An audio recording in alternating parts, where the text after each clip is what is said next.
We take a closer look now at the connection between these weather events and changes in the environment.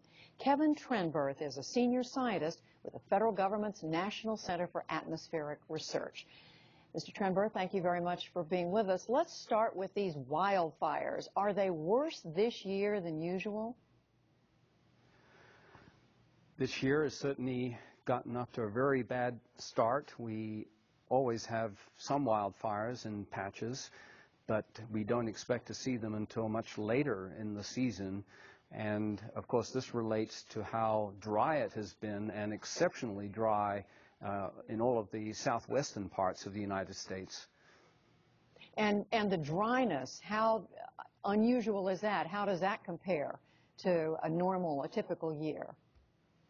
Well, certainly right in the area where we are in the Boulder, Denver area, there's about a third of the normal annual precipitation up till now that has occurred. But in the mountains, there's no snow left. Normally you don't see any snow left until late August, if then. And by early June, there was no snow left. Snow is a reflector. When it melts, it provides water. It cools the atmosphere, and water is the great air conditioner. So the absence of all of the water and the snow in the southwest has meant all of the heat from the sun is going into raising temperatures.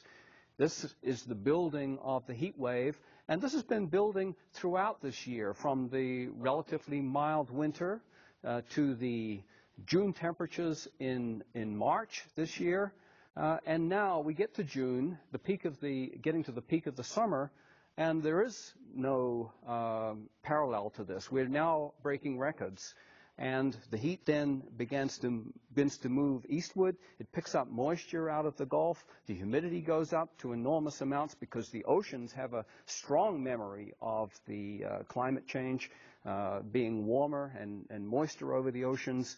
And that empowers all of the weather systems, such as the ones that came through, the thunderstorm clusters that came through and did all of the damage yesterday. And when you say, you use the term no parallel, that you literally meant that? I don't think there has been anything quite like this before. Back in the 1930s, the Dust Bowl era was very hot and dry. But every year is somewhat exceptional. Last year, of course, there was heat waves and all kinds of wildfires centered in Texas, Arizona, New Mexico, and it was extraordinarily hot in Oklahoma. The previous year, it was in Russia. In 2009, there were exceptional conditions in southern Australia, in the Melbourne area. And so these areas where the really hot and dry conditions leading to wildfires is moving around. We certainly don't expect them to occur every year, but we do expect more of them. The odds are changing for these to occur with climate change, with the global warming from the human influences on climate. Well, that's what I wanted to ask you about. To a scientist, what does this say is going on? Well, I think it's, you look out the window and you see climate change in action.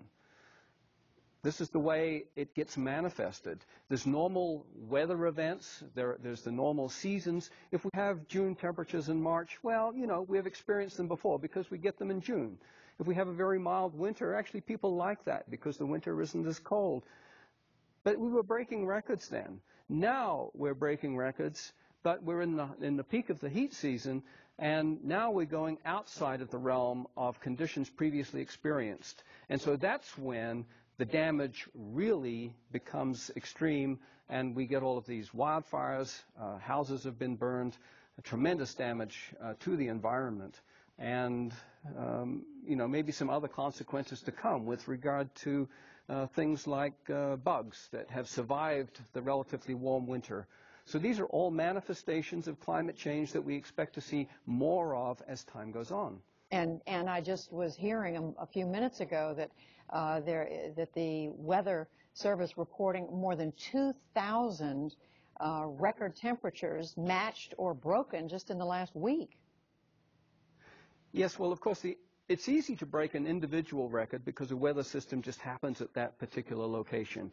With an unchanging climate, you expect that the number of highs and the number of low temperature records are about the same. And that was the case in the 1950s, 60s, and 70s. And then by the 2000s, we were breaking high temperature records at a ratio of about 2 to 1 over cold temperature records.